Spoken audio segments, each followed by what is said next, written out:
Los ojos del mundo y por supuesto de todos los colombianos estuvieron en un primer momento en los resultados, puestos, concentrados en la medida en que cada boletín salía entregando nuevos resultados. Después de conocer los resultados, esa atención se mudó a los discursos de los dos ganadores, tanto de Abelardo de la Espriella como también de Iván Cepeda. Pues bien, para analizar estos discursos en profundidad y para entender los mensajes también que hay detrás en cuanto a esa comunicación política, con toda esa estrategia de todo un equipo que ha trabajado con ambos candidatos, a esta hora nos conectamos con Sergio Guzmán, él es el director de Colombia Risk Analysis. Sergio, gracias por estar con nosotros aquí en Sin Carreta y comencemos, Sergio, contándole a la gente con qué sensación queda usted después de escuchar ambos discursos. Hablemos del tono y el lenguaje, para que ya más adelante entremos ya en otras características y otros elementos a analizar. Bueno, Andrés, pues es un gusto estar acá en Sin Carreta. Primero que todo, decir que sentí una profunda tristeza porque ninguno de los candidatos pareció entender el momento en el que estaba. Un momento para hablarle a la otra mitad del país que quizás no votó por ellos, a otra mitad del país que la atemorizan sus propuestas, a otra mitad del país que también convive con ellos, son sus vecinos y son personas que en este momento sienten una gran incertidumbre y un gran temor sobre lo que está a punto de suceder. En ese sentido, ambos candidatos mostraron poca moderación, ambos candidatos parecieron hablarle mucho a su base con mensajes para azuzarla, a tratar de generar más conexión con su base y no realmente un mensaje estructurado dirigido hacia el resto del país. Para mí también parece ser que solo un lado, el de Abelardo de la Espriella, hubiese estado realmente preparado para hacer este discurso en estas circunstancias, porque parece que el candidato Iván Cepeda mostró una gran decepción de no haber sido el ganador de la jornada. Se sintió como un discurso de derrota en vez de una celebración de un triunfo, porque llegar a segunda vuelta para cualquiera debe ser un triunfo, es ser una de dos opciones para llegar a ser presidente del país, pero bueno, ya hablaremos un poco más de eso. Quedo con un poco de desasosiego porque parece ser que estos discursos están intencionados más a polarizar que a unir. Sí, señor. Precisamente concentrémonos, Sergio, en cuanto a la disposición de esos elementos en ambos discursos. Veamos un discurso más tradicional, con atril, la gente que estaba acompañando al candidato, en el caso de Iván Cepeda, pero veamos otro completamente distinto, cargado de mensajes, simbología, toda una disposición de elementos incluso como el de Abelardo de la Espriella. ¿Con qué nosotros podemos asociar cada discurso y qué mensaje también puede entender la gente que se le está entregando en un espacio como esos, donde cada uno decidió dar el discurso y de la forma como lo hizo? Vea, pues número uno, ninguno de los candidatos leyó un discurso. Ambos parecen que improvisaron, algo que es usual en Abelardo de la Espriella, pero es bastante inusual en Iván Cepeda. Me parece que es el primer discurso que yo veo en donde Iván Cepeda no lee, no toma de un papel y no muestra un tono sopesado y un tono que busque, digamos, hablar suave. En cambio, de Abelardo de la Espriella ya estamos acostumbrados a ese tipo de gesticulaciones bombásticas con fuegos artificiales, pero básicamente era una puesta en escena de un show y no realmente un esfuerzo de aceptar con modestia la tarea que se le encomendó por un 40% de los colombianos.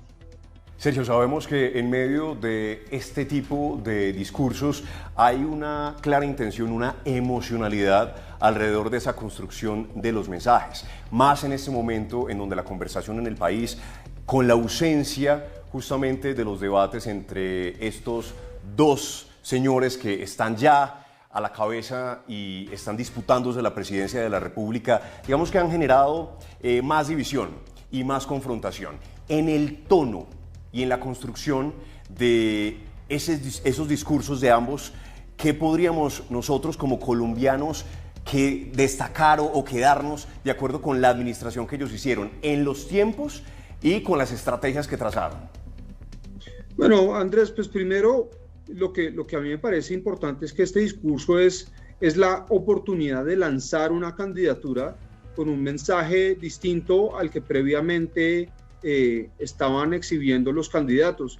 Y en ese propósito, ambos candidatos parece que fracasaron, porque en vez de cambiar el tono o redireccionar un poco su candidatura, se mantuvieron en el terreno cómodo que genera un poco de preocupación. Los sentimientos que provocó el candidato Cepeda eran más como una indignación, particularmente hacia el CNE y la Registraduría Nacional por un presunto fraude que nunca ocurrió, porque realmente la diferencia entre el escrutinio y el preconteo ha sido muy corta. Tampoco desmintió o trató de apartarse de lo que el presidente Petro había escrito en X momentos antes de tomar el atril, y parece que, como mencioné, no estaban preparados para dar un discurso en donde hubiesen quedado de segundo. Y yo creo que eso los cogió un poco por sorpresa, porque se ve que la campaña desde ese momento ha estado un poco tambaleando en el mensaje. Ahora sí quiere salir a debatir, se puso a pelear con la Federación de Fútbol Profesional y la camiseta de la Selección Colombia, sin necesariamente saber que el candidato de la Espriella ya lleva meses utilizándola y sus seguidores también llevan meses utilizándola. De la candidatura de la Espriella noté una gran belicosidad, su llamado particularmente a las fuerzas militares a defender el resultado electoral y a luchar contra todas las formas de lucha. Es realmente una alegoría que no es necesaria en este momento. El candidato Cepeda es una persona que ha estado en la democracia por mucho tiempo, y esas aseveraciones, digamos, no tienen lugar alguno. A las personas se les cuestiona las ideas, pero nunca, digamos, directamente. En cambio, Abelardo del Espriella, digamos, se ha referido a Cepeda con unos epítetos realmente impropios para un senador de la República, y en ese sentido también le está dando a todos sus seguidores básicamente permiso y licencia para dirigirse de esa forma en lo que resta de la campaña, algo que claramente va a colocar sobre la mesa, digamos, una enorme polarización que esperamos tome cabeza en los próximos 20 días, y eso pues es negativo para la unidad del país hacia adelante.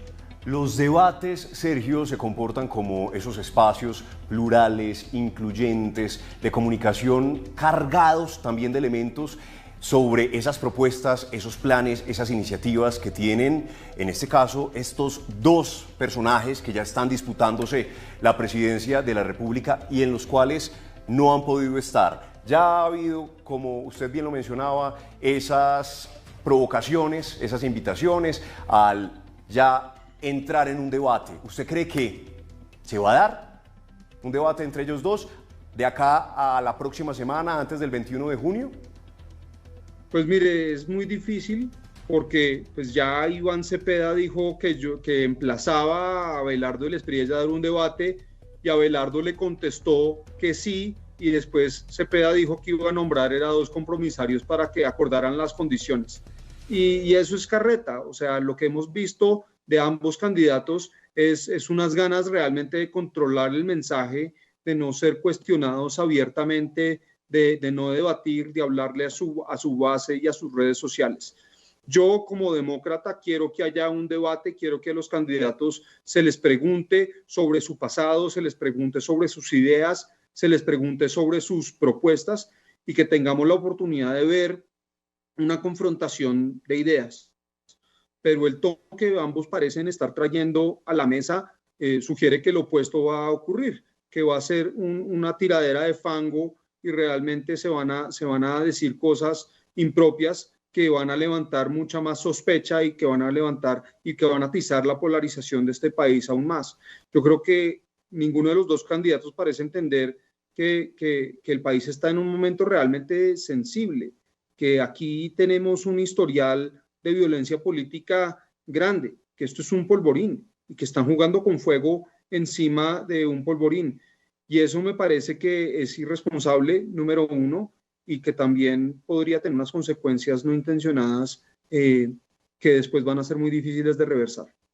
Y de llegar, Sergio, también a un espacio que alimenta ese ejercicio democrático como son los debates, tal vez no con el mejor ánimo o el ánimo más conciliador que permita alimentar esa conversación que los colombianos estamos esperando desde hace tanto tiempo. Sergio, gracias por estos minutos con nosotros aquí en Sin Carreta. A usted, Andrés, un gusto y saludos a la audiencia.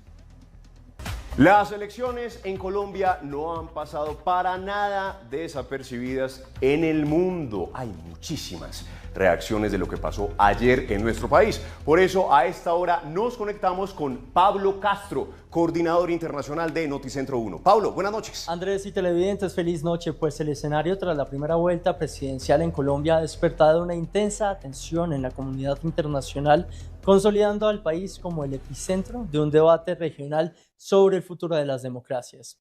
Desde Washington hasta diversas capitales latinoamericanas, el ascenso de Abelardo de la Espriella en las urnas ha sido interpretado como un mensaje contundente de un electorado que busca un cambio en el rumbo político, priorizando agendas de seguridad, libertad económica y una ruptura con el modelo del pacto histórico. ¡Vamos a defender la democracia! Desde Estados Unidos, las reacciones han sido plurales. El Departamento de Estado, por ejemplo, mantiene un enfoque institucional, enfatizando el valor de la democracia y una relación bilateral histórica de dos siglos. Esta elección es una elección para el pueblo colombiano. Estados Unidos apoya el derecho del pueblo colombiano a elegir libremente el liderazgo de su país. Los Estados Unidos se complacieron de unirse a otras misiones internacionales al observar la democracia fuerte y resistente de Colombia en acción. Mientras que figuras del Congreso estadounidense han sido más directas, como el senador Bernie Moreno, quien participó como observador electoral, resaltó la fortaleza del sistema colombiano frente a los desafíos de seguridad.